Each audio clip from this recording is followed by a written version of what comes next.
नमस्कार, स्वागत है आप सबका हमारे खास कार्यक्रम देश देशांतर में। मैं हूं कवीन सचान। देश देशांतर में आज बात करेंगे प्रधानमंत्री नरेंद्र मोदी के 3 दिन के जापान दौरे की। बात होगी कि 13वें वार्षिक शिखर सम्मेलन में भारत और जापान के बीच किन 6 अहम मसलों पर सहमति बनी है।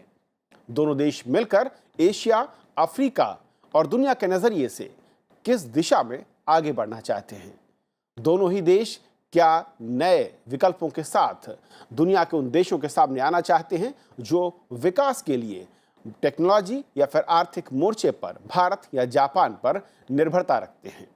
देश देशांतर में ये भी समझेंगे कि जापान की सोलर अलायंस में शामिल होने का मकसद और उसका क्या असर होगा।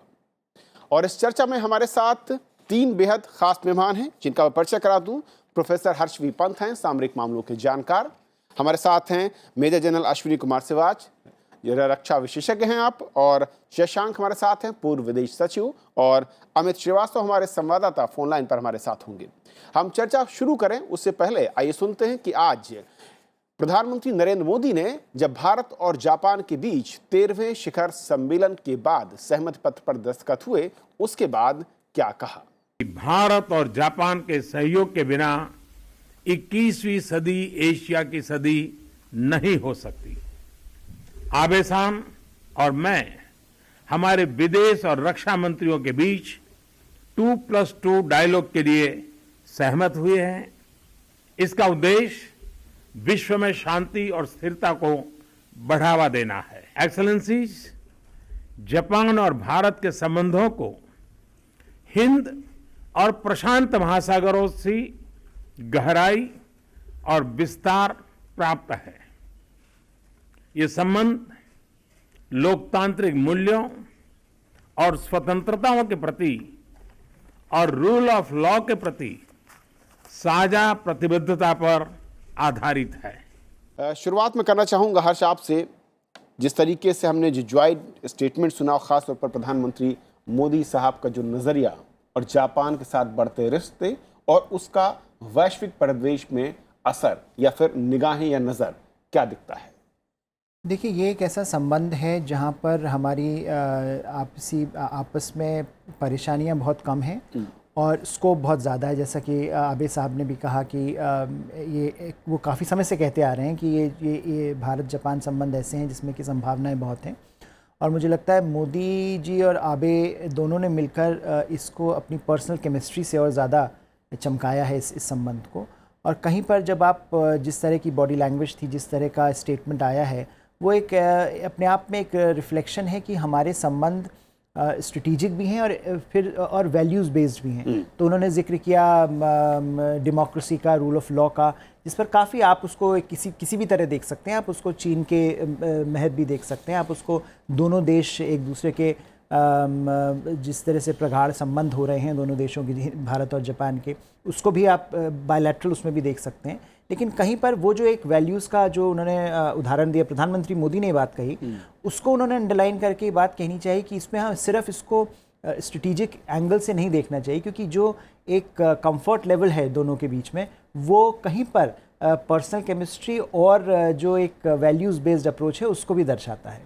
तो कहीं पर जो अब आप जिस तरह से हम बात कर रहे हैं इंटरनेशनल एनवायरनमेंट की, जिस तरह से हम बात कर रहे हैं बैलेंस ऑफ पावर की, जिस तरह से हम बात कर रहे हैं मैरीटाइम सिक्योरिटी की, जिसका जिक्र काफ़ी हुआ है, उनको देखते हुए कहीं पर ये लग रहा है कि भारत और जापान के संबंध जहाँ पर थे वहाँ से आगे बढ़ रहे हैं और एक ऐसे मोड़ पर खड़े हैं जहाँ पर वो जो संभावनाएं जो हुआ करती थी उनको अब हम कहीं पर धरती पर उतारने में सफल हो रहे हैं। शशांक सर, जो 6 मैं कहूँ कि MOU साइन हुए हैं भारत और जापान के बीच में, जिनका जिक्र किया गया और ऑफिशियली तौर पर उसमें दिखता है, अगर सेक्टर वाइज देखें, हाई स्पीड ट्रेन की बात हुई है, सेकेंड फेज़ को लेकर डिजिटल पार्टनरशिप की बात हो रही है, हेल्थ सेक्टर है, फूड है, नौसेना है और करीब 57 कंपनियां हैं जो कि भारत में निवेश के लिए जिन्होंने हामी भरी है। इनमें कैसे आप देखते हैं और जो पोटेंशियल था और इस दौरे से पहले जो उम्मीद की जा रही थी, कमोबेश उसमें कितनी सफलता आपको नज़र आती है। नहीं, मैं हर्ष जी से बिल्कुल सहमत हूँ कि जहाँ पोटेंशियल हमेशा से भारत और जापान में रहा है और हमारे में कभी भी किसी तरह के कोई अंतर नहीं रहे हैं स्ट्रैटेजिक तौर पर, लेकिन पिछले 4 वर्षों में ख़ास करके जिस तरीके से दोनों नेताओं ने, जापान के प्रधानमंत्री और हमारे भारत के प्रधानमंत्री ने आपस में इतने पारस्परिक प्रगाढ़ मित्रता के संबंध बनाए हैं, मैं सोचता हूं कि उससे बहुत असर पड़ने वाला है। क्योंकि अभी तक ऐसा लगता था कि जापान थोड़ा सा संभल कर चलना चाहता है भारत के अंदर इन्वेस्टमेंट्स वगैरह पे, हालांकि सामरिक दृष्टि से वो आगे बढ़ना चाहता था। लेकिन जिस तरीके से हमने देखा है कि विश्व के पटल पर नई चीज़ें निकल कर आ रही हैं, जैसे अमेरिका ने कहा अमेरिका फर्स्ट, और वो एशिया में उनकी प्रायोरिटी इस समय लगता है कि उत्तर कोरिया के न्यूक्लियर प्रोग्राम से है।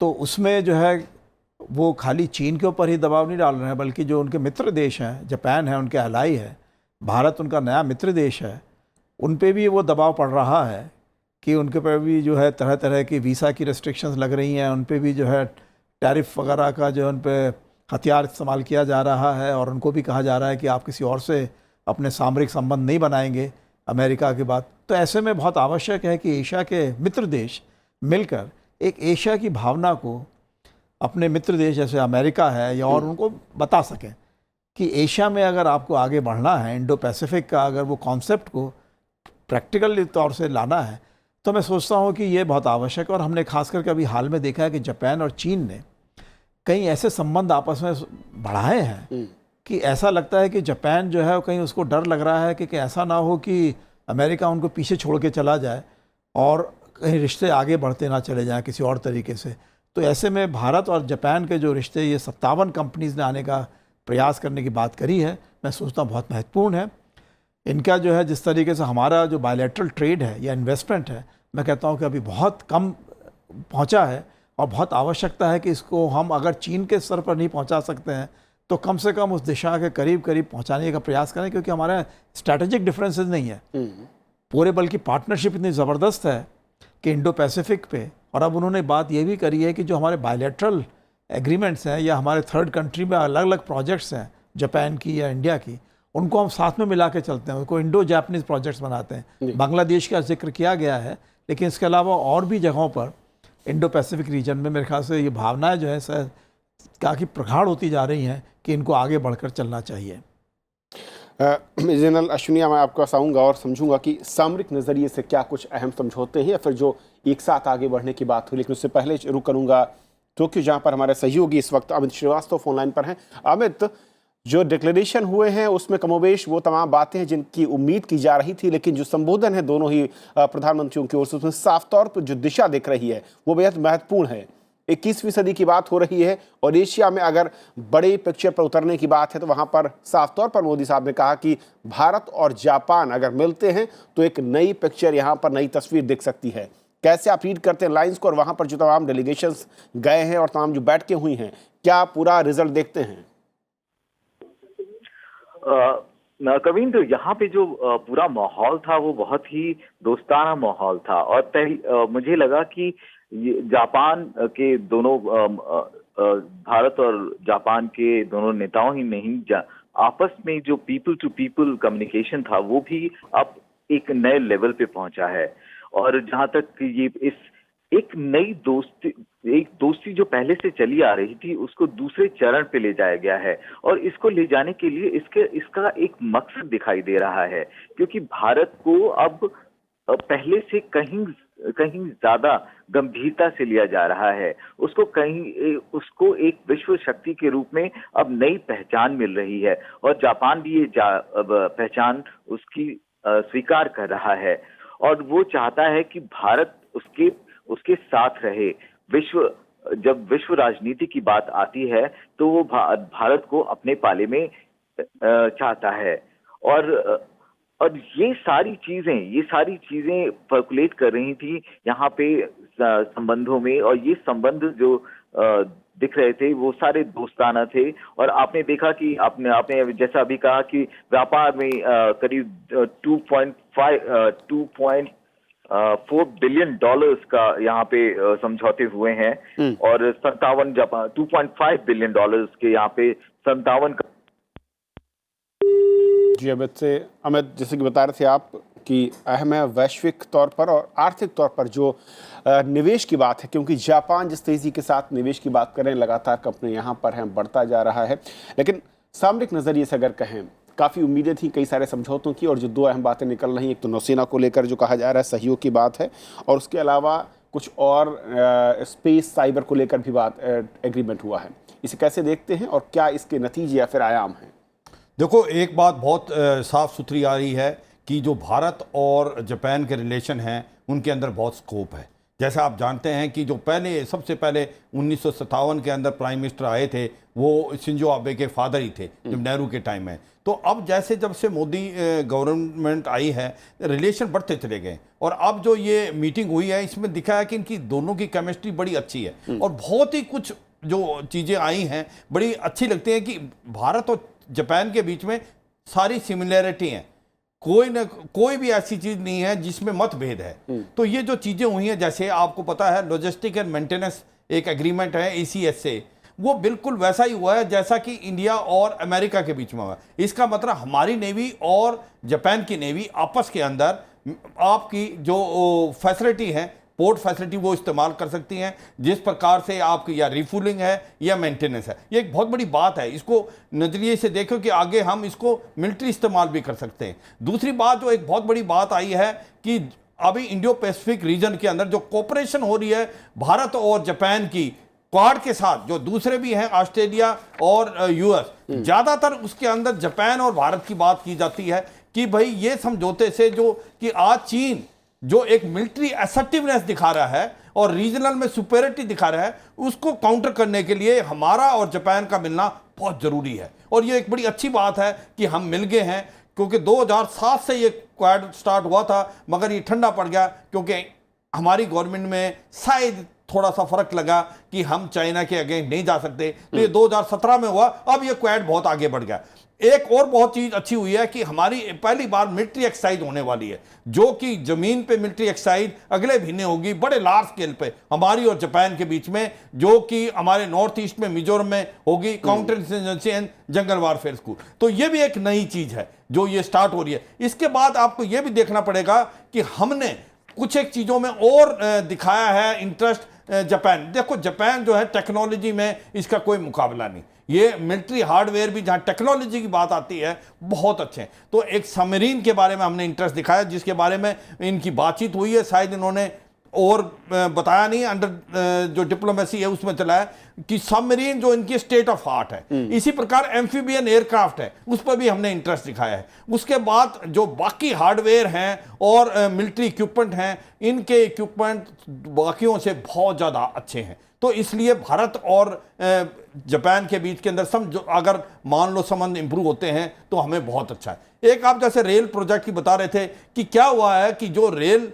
प्रोजेक्ट है, ये corridor, fast speed rail project corridor जो अहमदाबाद से बॉम्बे चलेगा, सेकंड पैक्ट का साइन हो गया, और पहले का 5,500 करोड़ दे दिया गया है जापान के बाद, क्योंकि ये फास्ट मूविंग है। और ये आप देखोगे कि इसके अंदर जापान ने जो प्रॉमिस किया है जमीन पे वो दिया है। तो एक प्रकार से जो ये समझौते हुए हैं इनका बहुत ही अहमियत है हमारे और जापान के रिलेशन में। और ये रिलेशन हम किसी के अगेंस्ट नहीं है, हम अपने दोनों के लिए हैं। जी बिल्कुल, क्योंकि पहले जब भारत और जापान करीब आए थे तो ऐसा कहा जा रहा था सर कि जिस तरीके से चीन बढ़ रहा है उसके काउंटर करने के लिए है, लेकिन पिछले कुछ वर्षों में देखें तो जापान और भारत दोनों के रिश्ते चीन के साथ भी उतने ही बेहतर हुए हैं जैसे कि भारत और जापान के बीच में है।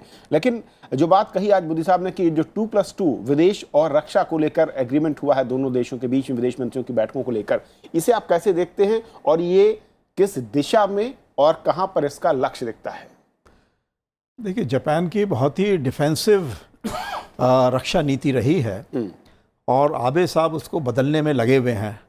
तो वो डोमेस्टिक इम्प्लीकेशंस भी हैं उसके लिए, और उनके जो मित्र देश हैं जिनके अलाइज हैं वहाँ पर भी थोड़ा बहुत इसके बारे में बातें चलती रहती है कि जापान पैसा बढ़ाए लेकिन अपना जो है इंडिपेंडेंट रूल बहुत ज़्यादा ना बढ़ाए।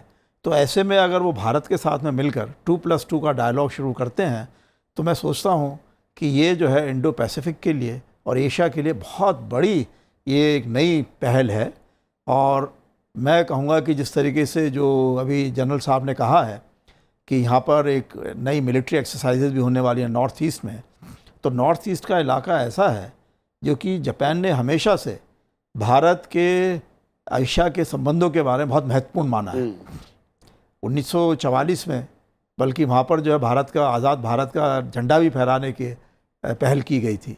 तो ऐसे में जो है ये मेरे ख्याल से फिर से दोबारा से जापान को अगर नॉर्थ ईस्ट में लाया जाता है तो मेरे ख्याल से एक्ट ईस्ट पॉलिसी और जापान की जो इंडो ओरिएंटेड पॉलिसी है उसके लिए बहुत ज़बरदस्त पहल होगी। और मेरे ख्याल से जो चीन में अभी तक वो लेके आगे बढ़े हैं, इस बार चीन के साथ में उनका बहुत ज़बरदस्त संबंध बने हैं। ये जो उनका BRI इनिशिएटिव है, जापान ने उन्हें पूरे तरीके से पार्टिसिपेट करने का निर्णय ले लिया है। तो ऐसे में आवश्यक है कि जापान और भारत एक तरीके से ऑल्टरनेटिव विजन भी एशिया और अफ्रीका के ग्रोथ के लिए लगाएं। तो मैं सोचता हूं कि जो अभी तक बात थोड़ा सा स्लो ट्रैक पे चल रही थी, मुझे लगता है इसको बहुत तेज़ी से आगे बढ़ाने की आवश्यकता है। और इसके लिए जो हमारे दोनों डिसाइसिव लीडर्स हैं, नरेंद्र मोदी जी और आबे साहब, मैं सोचता हूं कि ये बहुत ज़बरदस्त तरीके से आगे चलने वाले हैं। और जैसे बात करी गई है रेलवेज़ की और साइबर की, कंपनीज़ के आने की, अब ये आर्टिफिशियल इंटेलिजेंस की बात हुई थी कि हम 4th इंडस्ट्रियल रेवोल्यूशन में सबसे आगे रहना चाहते हैं, तो बहुत ज़रूरी है, नहीं तो हम मिडिल इनकम ट्रैप में फंस सकते हैं। तो उसके लिए ज़रूरी है कि जो लेटेस्ट टेक्नोलॉजीज़ हैं उसमें भारत और जापान आपस में मिलकर चलें। और इस दिशा में कदम भी दिख रहे हैं जिस तरीके का अनाउंसमेंट किया। हर्ष, दो बातें जो मैं समझना चाहूँगा, एक तो जैसा कि कहा सर ने कि 2+2 की जो बात एग्रीमेंट हुआ है, इसको अगर जोड़कर देखें, सोलर अलायंस में जापान को शामिल करना और एशिया के साथ अफ्रीका में, दोनों देशों के अगर एक साथ जोड़कर देखें और उनके रोल को और बढ़ते हुए कद को, और जिस तरीके से वो आपने कहा भी पहले कि पुरातन और नूतन जो इस्तेमाल किए गए शब्द को उसको जोड़कर विकास के लिए, ह्यूमैनिटी के लिए क्या कर सकते हैं, अलग अलग कंट्रियों के लिए किस तरीके का रोल अब आप देखते हैं और उस दिशा की तरफ कदम किस स्पीड से हैं? देखिए, जो 2+2 का जो मैकेनिज़्म है, मुझे लगता है वो एक संदेश ये दे रहा है कि जो भारत और चीन जापान के संबंध हैं उसको होलिस्टिकली देखने की ज़रूरत है। तो उसमें अभी तक ये बात होती थी कि आर्थिक संबंध अलग हैं और डिफेंस से रिलेटेड जो इश्यूज़ हैं, स्ट्रेटेजिक इश्यूज़ अलग हैं, फॉरेन मिनिस्ट्री से रिलेटेड इश्यूज़ अलग हैं। उनको मुझे लगता है कहीं पर जोड़कर ये देखना कि जो हमारे संबंध हैं, जो सामरिक संबंध हैं, वो कहीं पर इकट्ठे हो रहे हैं और उनको आपको एक साथ देखने की ज़रूरत है, क्योंकि जो सारे इश्यूज़ हैं वो जुड़े हुए हैं। उसमें फॉरेन ऑफिस का भी उतना ही रोल है, एक्सटर्नल अफेयर्स मिनिस्ट्री का भी उतना ही रोल है जितना डिफेंस मिनिस्ट्री का है। तो अगर आप कहीं पर लॉजिस्टिक्स एग्रीमेंट की बात कर रहे हैं तो वो फॉरेन पॉलिसी के फ्रेमवर्क के तहत ही होगा, उसके बाहर तो नहीं हो सकता। उसी तरह अगर आप जैसा अभी शशांक साहब जिक्र कर रहे थे, एशिया अफ्रीका ग्रोथ कॉरिडोर जिसका आपने भी जिक्र किया, वो इतना महत्वपूर्ण प्रोजेक्ट है भारत और जापान के लिए। उसके फॉरेन पॉलिसी इंप्लीकेशंस भी हैं, उसके स्ट्रेटेजिक इंप्लीकेशंस भी हैं। तो कहीं पर अगर हमारी मिनिस्ट्रीज़, हमारा जो इंस्टीट्यूशनल आर्किटेक्चर है, वो अगर इकट्ठा होकर उसको नहीं देखेगा तो कहीं उसके जो हम फ़ायदे लेना चाह रहे हैं वो नहीं ले पाएंगे। तो मुझे लगता है जो एक तरह से मैसेज दोनों नेता दे रहे हैं अपनी अपनी ब्यूरोक्रेसीज़ को, कि ब्यूरोक्रेसीज़ कहीं इसको ना दबा दें और लीडरशिप जो इसको पुश करने की कोशिश कर रही है वो कहीं पीछे ना रह जाए। तो इसलिए मुझे लगता है बड़ा इंपॉर्टेंट मैसेज है, क्योंकि एक कंप्लेन काफ़ी बार भारत की तरफ से ये रहती थी कि आबे साहब तो बहुत चाहते हैं लेकिन जो जापानीज़ ब्यूरोक्रेसी है वो प्रिवेंट करती है कई चीज़ों को। तो वहाँ पर मुझे लगता है इसको इस तरह का मैकेनिज़्म होना काफ़ी फ़ायदेमंद हो जाता है। और उसी के तहत जो आपने जिक्र किया कि जो ऑल्टरनेटिव नैरेटिव्स हैं वो भारत और जापान को देने पड़ेंगे, क्योंकि अगर चीन का BRI इस समय हर जगह तहलका मचा रहा है और बहुत अट्रैक्टिव बन गया है, तो कहीं पर वो भारत और जापान देशों के लिए एक विफलता है कि हम ये रूल्स बेस्ड वर्ल्ड ऑर्डर को मानने वाले देश हैं, डेमोक्रेसीज़ हैं, फिर भी हमारा जो मैसेज है वो नहीं जा पा रहा है। तो अगर ये दोनों देश इकट्ठे होकर इस मैसेज को देंगे कि उसकी पोटेंसी, उसकी पावर बढ़ जाती है। तो मुझे लगता है कहीं पर जब वो अफ्रीका में हम करने की कोशिश कर रहे हैं, अफ्रीका को साउथ ईस्ट एशिया से लिंक करने की जो कोशिश है भारत और जापान की, उसमें यही कोशिश है कि जापान की टेक्नोलॉजी और भारत का जो हिस्टोरिकल अप्रोच रहा है, हिस्टोरिकल रिलेशनशिप रहा है अफ्रीका के साथ, उसको अगर आप मिलाकर उसका सामंजस्य बनाएंगे तो आपको ज़्यादा फ़ायदा होगा। आप एक तरह से ऑल्टरनेटिव नैरेटिव दे पाएंगे दुनिया को। तो वहीं पर मुझे लगता है कि आप ह्यूमैनिटी के लिए आप जो चीन की जो अप्रोच है उसमें काफ़ी क्रिटिसिज्म हो रहा है चीन का, उसके ऑल्टरनेटिव आप क्या दे रहे हैं। और कहीं पर जो दोनों मुझे लगता है लीडर्स ये चाह रहे हैं कि वो जो ऑल्टरनेटिव है वो क्लियर होकर आए, और वहाँ पर अगर आप उसको वैल्यूज से और फॉरेन पॉलिसी से जोड़ेंगे तो आपको ज़्यादा फायदा होगा। जिन साहब, वाकई जो हर्ष करे बहुत अहम है कि विकल्प की बात जब हो रही थी और ह्यूमैनिटी के साथ और विस्तारवादी नीतियों से अलग सामने वाले को विकास में शामिल करना और उसकी जो तमाम परेशानियां उनको दूर करने के लिए सामूहिक प्रयास, ऐसे में भारत और जापान जिस दिशा में बढ़ते दिख रहे हैं, एशिया से लेकर अफ्रीका किस तरीके का विकल्प है और कितना भरोसेमंद दिखता है उसके तौर पर? देखो, एक बात बड़ी साफ सुथरी है कि जो चाइना ने ये बेल्ट रोड इनिशिएटिव लिया है, तो काफ़ी कंट्रियां हैं ये निकल ली उससे। उनको पता है कि ये डेप्थ ट्रैप है। चाहे वो आप अभी देखो मलेशिया है, इसी प्रकार चाइना पाकिस्तान इकोनॉमिक कॉरिडोर है, जहां पर उन्होंने पेशावर से लेके कराची को $2 मिलियन कम कर दिया, 8.2 से 6.2 कर दिया। इसी प्रकार हमन टोटा है श्रीलंका में। तो जो चाइना की ये बेल्ट रोड इनिशिएटिव कहीं ना कहीं अभी वो गिर रहा है। वो इसलिए गिर रहा है क्योंकि हर किसी ने ये सोचा कि भाई ये एक डेप्थ ट्रैप है, चाइना अपने फायदे के लिए आता है। चाइना का कोई मकसद नहीं है आपको इकोनॉमिकली डेवलप करना, वो अपने फायदे के लिए है कि जहां पर उसकी जो बिजनेस माइंड से आता है, जहां पर उसको सरप्लस है उसको डंप करेगा और या स्ट्रेटेजिक पॉइंट से आएगा। आपके उसके ऊपर कोई मतलब नहीं कि आपकी डेवलपमेंट हो। ये एक जो है इंडिया और जापान का मिलके है, ये एक आपको ऑल्टरनेट दे रहा है। वो ये दे रहा है कि हम इंक्लूसिव ग्रोथ कराएंगे, हम वो कराएंगे जो आपको चाहिए, हम वो कराएंगे जो उस देश को फायदा है, और हमारा कोई और एजेंडा नहीं है। ये एक बहुत बड़ा महत्व है। और ये जो मैसेज जो गया है एशिया और अफ्रीका में, तो उन्होंने कहा है कि भारत और जापान का जो ये प्रोजेक्ट आ रहा है ये बहुत अच्छा है। इसके अंदर जो भी काम होगा उस कंट्री से पूछा जाएगा क्या उसके लिए फायदेमंद है, और तब उस पर इन्वेस्टमेंट की जाएगी। तो देखो, बॉर्डर जो बेल्ट रोड इनिशिएटिव का जो दूसरा नैरेटिव है जो जापान और भारत कर रहे हैं, एक साफ सुथरा है, और उस देश को जिस देश में भी जा रहे हैं वो बहुत ही खुश हैं कि भाई ऐसी चीज आएगी तो उस देश को ज्यादा फायदा होगा। ऐसा नहीं जैसा कि चाइना का बेल्ट रोड इनिशिएटिव है जिसको डेप्थ ट्रैप बोल रहे हैं। तो ये एक बड़ी बात। दूसरी बात देखो, अभी तक क्या था, जापान जो था एक प्रकार से डिफेंस अम्ब्रेला था अमेरिका का, और वो कहीं ना कहीं अभी हट रहा है।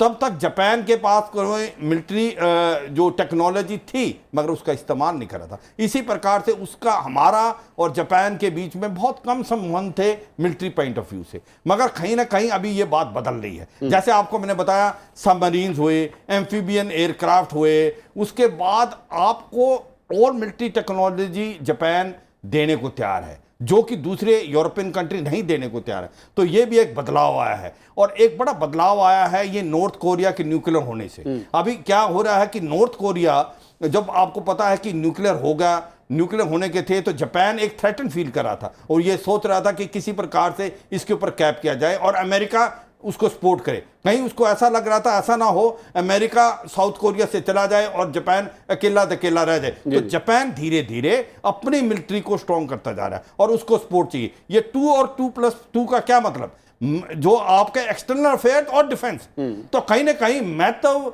जापान का डिफेंस की तरफ जा रहा है और उसको चाहिए वो पार्टनर जो उसको मदद कर सके।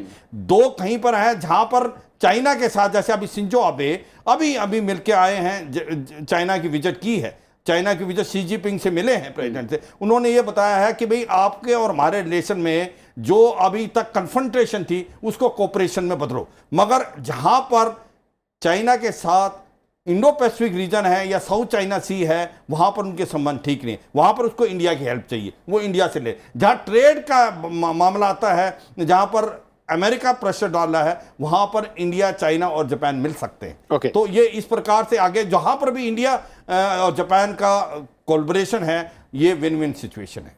शशांक सर, दो बातें जो दिखती हैं, क्योंकि इसी जापान के साथ अगर हम पिछले इतिहास को देखें और 4 दशक पहले लौटें, तो टेक्नोलॉजी की बात ना तो जापान देने को तैयार होता था ना या बड़े मसलों पर भारत के साथ खड़े होने को।